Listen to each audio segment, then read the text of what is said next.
Hello నేస్తాలు, నేను మీ కథల వెన్నెల. ఈరోజు మీ ముందుకు ఒక మంచి కథతో వచ్చేసాను. ఒక అందమైన పల్లెటూరు, పచ్చని పొలాలు, ఎడ్ల బండ్లు, మట్టి ఇల్లులు, విశాలమైన ముంగిళ్ళు. ఆ ఊరి చివర రామయ్య గారి పెద్ద పెంకుటిల్లు. రామయ్య, ఆయన భార్య కాంతమ్మ చాలా పద్ధతి గల మనుషులు. వాళ్ళ ఏకైక కొడుకు రాముకి మొన్ననే పెళ్లి జరిగింది. కొత్త కోడలు సీత ఇంటికి వచ్చింది. సీత చాలా అనుకోగా ఉన్నది, తెలివైనది, ఓపిక కూడా ఉన్నది. కాంతమ్మ: సీత, ఓసే సీత, తెల్లారిందే, ఇంకా నిద్రలేవనే లేదా? పల్లెటూరు కోడలంటే కోడి కూయక ముందే లేచి వాకిలి ఊడ్చి కల్లాపు చల్లాలి. ఇంకా రాత్రి చీకట్లోనే ఉన్నావా తల్లి? సీత: వచ్చాను అత్తయ్య గారు, మీరు లేచేసరికి నేను లేచి వాకిలి ఊడ్చి ఆవు పేడతో కల్లాపు చల్లి పెద్ద ముగ్గు కూడా వేశాను. పొయ్యి మీద స్నానానికి వేడి నీళ్లు కూడా పెట్టాను. కాంతమ్మ ఆశ్చర్యంగా: అవునా, అంత తొందరగా లేచావా? సరే సరే, నువ్వు స్వయంగా చేశావా? సీత: నేనే స్వయంగా చేశాను అత్తయ్య గారు. మా అమ్మమ్మ గారు నాకు అన్నీ నేర్పించారు.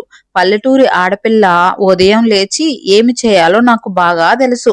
కాంతమ్మ: చూద్దాం, అన్నీ తెలుసంటున్నావు. సరే, ఆ ఆవుల దగ్గరకు వెళ్ళి పేడెత్తి పాలు పితుక్కునిరా. తర్వాత రోలు తుడిచి బియ్యం దంచాలి. ఈరోజు కొత్త కోడలుగా నువ్వే వంట చేయాలి. సీత: అలాగే అత్తయ్య గారు. మొదట గౌరీ ఆవు, లక్ష్మి ఆవు దగ్గరికి వెళ్ళి వాటికి మేత వేసి తర్వాత పాలు తెస్తాను. కాంతమ్మ: ఈ పిల్ల అంత తొందరగా ఉదయం పనులు పూర్తి చేసింది. మా ఆవులు కొత్త వాళ్ళని దగ్గరకు రానివ్వవుగా. ఆవు పాలు ఎలా పితుకుతుందో చూడాలి. సీత: గౌరీ తల్లి, ఎలాగున్నావు? ఈరోజు నేనే పాలు పితుకుతాను. నీ బిడ్డలకి పాలు ఇచ్చి మిగిలిన పాలు నాకు ఇవ్వు తల్లి. మంచి మీద తెచ్చాను తిను. కాంతమ్మ: అమ్మో, ఈ పిల్ల ఆవులతో ఎంత ప్రేమగా మాట్లాడుతుంది. ఆవులు కూడా కదలకుండా నిలబడి పాలిస్తున్నాయి. ఈ పిల్ల చేతిలో ఏదో జాదు ఉందే. కాంతమ్మ: సీత, పొయ్యి రాజేయడం తెలుసా? మంట సరిగ్గా రాకపోతే ఇల్లంతా పొగ వస్తుంది తెలుసా? సీత: తెలుసు అత్తయ్య గారు. ఎండిన కొమ్మలు ఆకులతో మంట రాజేస్తాను. పొగ రాకుండా ఆముదం నూనె చుక్క వేసి మంట పెడతాను. ఈరోజు ఏం కూరలు చేయాలి అత్తయ్య గారు? కాంతమ్మ: నా ఇష్టం ఏముందమ్మా, మా వారికి మా అబ్బాయికి పప్పుచారు అంటే ఇష్టం. వంకాయ కూర కూడా వండి రోల్లో మామిడికాయ పచ్చడి నూరు. ఈ పద్ధతులు తెలుసా నీకు? సీత: తెలుసు అత్తయ్య గారు. వంకాయ కూర చేయడానికి మొదట వంకాయలను శుభ్రంగా కడగాలి. చిన్న ముక్కలుగా కోసి ఉప్పు నీళ్ళలో వేస్తాను. అలా చేస్తే వంకాయ ముక్కలు నల్లగా మారవు. తర్వాత పొయ్యి మీద మట్టి కుండ పెట్టి అందులో గానుగ నుండి తెచ్చిన పల్లి నూనె వేస్తాను. నూనె వేడెక్కాక ఆవాలు, జీలకర్ర, మినపప్పు, ఎండుమిరపకాయలు, ఇంకా కొత్తిమీర, కరివేపాకు వేసి బాగా వేయిస్తాను. ఆ తర్వాత వంకాయ ముక్కలు వేసి కొంచెం పసుపు, తగినంత ఉప్పు వేసి మూత పెట్టి సన్న మంట మీద మగ్గిస్తాను. కాంతమ్మ: బాగా చెప్పావే సీత, కానీ తాలింపులో ఇంగువ వేయడం మర్చిపోవద్దు. మా వారికి ఇంగువ వాసన ఉంటేనే కడుపు నిండా అన్నం తింటాడు. పచ్చడి మాత్రం రోల్లోనే నూరాలి, అప్పుడే రుచి బాగుంటుంది. సీత: అలాగే అత్తయ్య గారు. రోల్లో మామిడికాయ ముక్కలు, ఎండుమిరపకాయలు, ఉప్పు, జీలకర్ర వేసి మెత్తగా నూరుతాను. మీరు కూర్చోండి, నేను అన్ని తొందరగా పూర్తి చేస్తాను. పక్కింటి ఆవిడ లక్ష్మి వచ్చింది. ఏమే కాంతమ్మ, ఏం చేస్తున్నావు? కొత్త కోడలు వచ్చిందిగా, ఇంకా నువ్వు మహారాణివి. నీ పనులన్నీ ఆమె చేస్తుందిగా. కాంతమ్మ: మహారాణి ఏం కాదులే లక్ష్మి, కొత్త పిల్లకి మన ఇంటి పనులు నేర్పుతున్నాను. వంట పద్ధతులు తెలియాలిగా. లక్ష్మి: ఏం పిల్ల సీత, ఈ ఊరు ఎలాగుంది? ఏంటి, మీ ఊరికన్నా బాగుందా? మీ ఇంట్లో అయితే అన్ని పనులు మీ అమ్మనే చేసేదేమో, ఇక్కడ అన్ని నువ్వే చేసుకోవాలా. సీత: ఎక్కడున్నా ఆప్యాయత ఉన్న చోటే స్వర్గం అత్తయ్య. మా ఊరు నన్ను కన్న తల్లి అయితే ఈ ఊరు నా అత్తగారి ఇల్లు. రెండూ ఒకటే. నాకు పని చేయడంలో ఎలాంటి ఇబ్బంది లేదు. ఇక్కడ కూడా అత్తయ్య గారు నాకు తల్లిలా దగ్గరుండి నేర్పుతున్నారు. లక్ష్మి అసూయతో: ఓహో, మాటలు చాలా తీపిగా ఉన్నాయే. వంటలు బాగా చేస్తావా? మా కోడలు వచ్చిన కొత్తల్లో ఉప్పు ఎక్కువ వేసేసిందిలే. ఎప్పుడు చూడు ఏదో ఒక తప్పు చేస్తూనే ఉంటుంది. కాంతమ్మ: నా కోడలు అలా చేయదులే లక్ష్మి, ఆమె పద్ధతిగానే ఉంటుంది. ఉదయం లేచి ఆవు పాలు పితికి పొయ్యి వెలిగించి వంట చేస్తుంది. ఆమె తెలివితేటలు చూస్తుంటే నాకు చాలా సంతోషంగా ఉంది. నువ్వు మీ కోడలితో ప్రేమగా మాట్లాడితే ఆమె కూడా అన్ని బాగా చేస్తుందిలే. సీత, లక్ష్మి అత్తయ్య గారు, మీరు బాధపడకండి. కోడలు కొత్తలో వచ్చినప్పుడు అలాగే బెదురుగా ఉంటుంది. మీరు ఆమెతో ప్రశాంతంగా మాట్లాడి మీ ఇష్టాలు చెప్పండి. ప్రేమతో ఏదైనా సాధించొచ్చు. లక్ష్మి, నువ్వు ఎంత మంచిదానివే సీత. నా కోడలు కూడా నీలాగా ఆలోచిస్తే ఎంత బాగుంటుందో. నేను ఆమెతో ప్రేమగా మాట్లాడడానికి ప్రయత్నిస్తానులే. వెళ్తాను కాంతమ్మ, మళ్ళీ వస్తాను. రాము, అమ్మా, ఆకలిగా ఉంది. పొలంలో పని చేసి అలసిపోయాను. వంట అయిందా? కాంతమ్మ, అయిందిరా. కొత్త కోడలు చేతి వంట రుచి చూడు. కొత్త కోడలు చేసింది. పచ్చడి కూడా రోల్లో ఆమె నూరింది. రుచి బాగుందా? రామయ్య, బాగా ఉందమ్మా. సీత చేతికి మంచి రుచి ఉంది. ఇలా రోజు తింటుంటే నాకు ఇంకా బలం వస్తుంది. రాము, అవును నాన్నగారు, కూర కూడా చాలా రుచిగా ఉంది. రామయ్య, రాము, ఈ సంవత్సరం వానాకాలం ముందుగానే వచ్చేలా ఉంది. ఆకాశంలో మబ్బులు చూస్తుంటే తెలుస్తుంది. మనం తొందరగా నేల దున్నడం మొదలు పెట్టాలి. నేల మెత్తబడి నీటిని బాగా పీల్చుకుంటుంది. రాము, అవును నాన్నగారు, రేపటి నుండి నేను నాగలి పట్టి పొలం వెళ్తాను. కానీ ఈసారి వరి విత్తనాలు ఎక్కడి నుండి తెద్దాం? పక్కనున్న రామాపురం సంతలో మంచి విత్తనాలు దొరుకుతున్నాయి. ఎందుకంటే మంచి విత్తనం పడితేనే పంట చేతికి వస్తుంది. సీత, మావయ్య గారు, నేను ఒక మాట చెప్పొచ్చా? మీరు కోప్పడకుండా ఉంటే. రామయ్య, చెప్పు తల్లి. ఎంటి కోడలు ఒకటి చెప్తుంటే నేను ఎందుకు కోపడతాను? నీకు ఏమనిపించిందో ధైర్యంగా చెప్పు. సీత, మా ఊర్లో పంట మార్పిడి పద్ధతి వాడతారు. ఒక నేల మీద ఎప్పుడు వరి పండిస్తేనే నేలలో ఉన్న బలం అంతా తగ్గిపోతుంది. అందుకే ఒకసారి వరి వేసిన తర్వాత మరోసారి పెసలు లేదా మినువులు వేస్తారు. ఈ పంట వల్ల నేలకి బలం పెరుగుతుంది.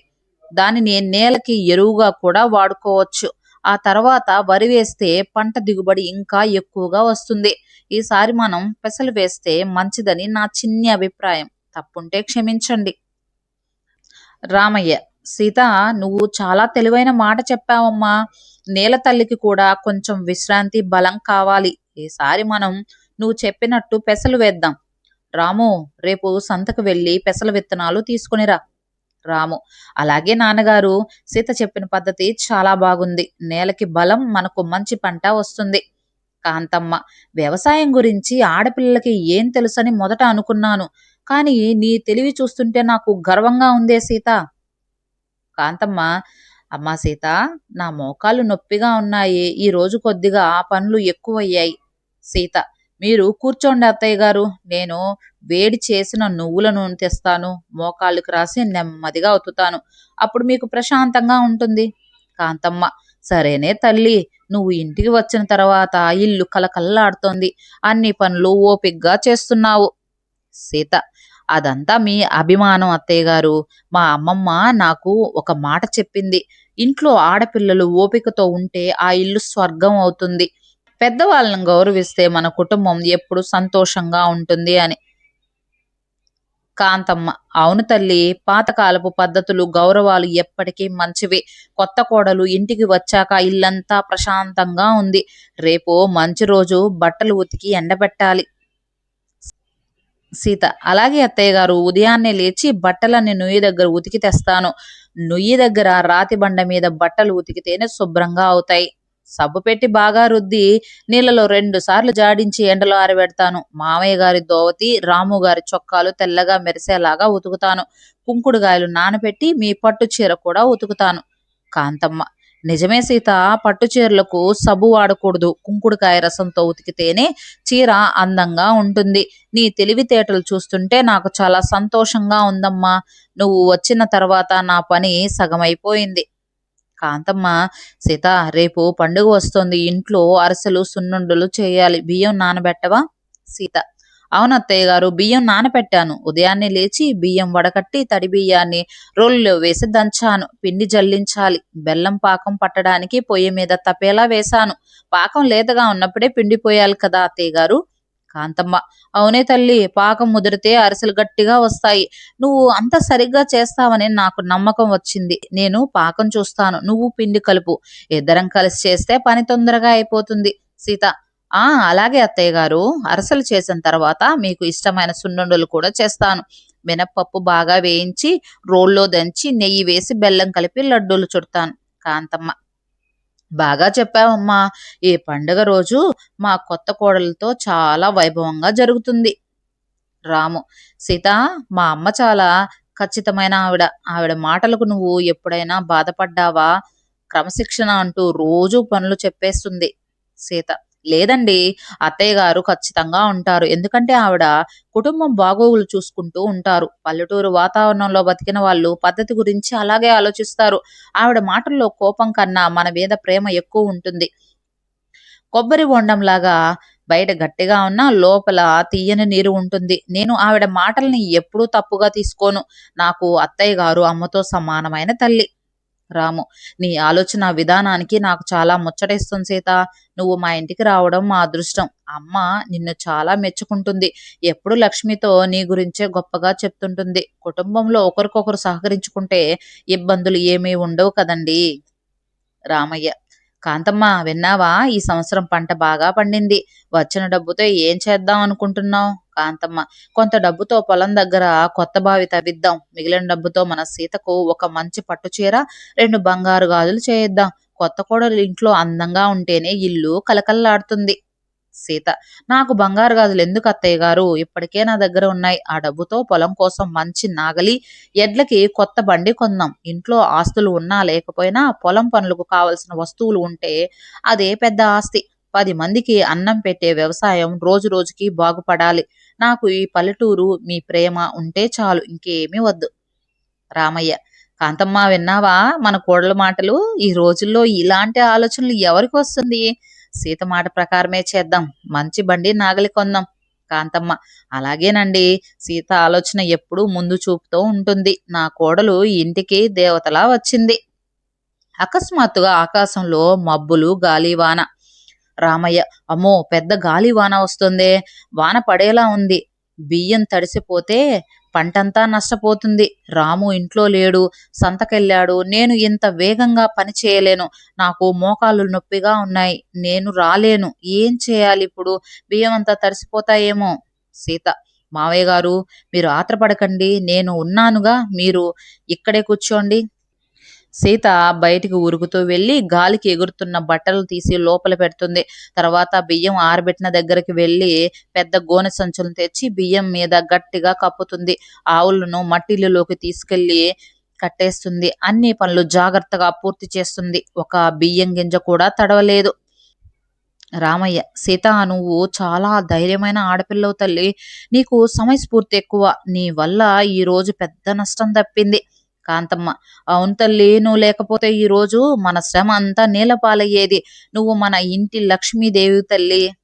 లక్ష్మి: ఏమే కాంతమ్మ, నిన్న రాత్రి వానలో మీ బియ్యం తడిసిపోయాయా? మా ఇంట్లో కొద్దిగా తడిసిపోయాయిలే.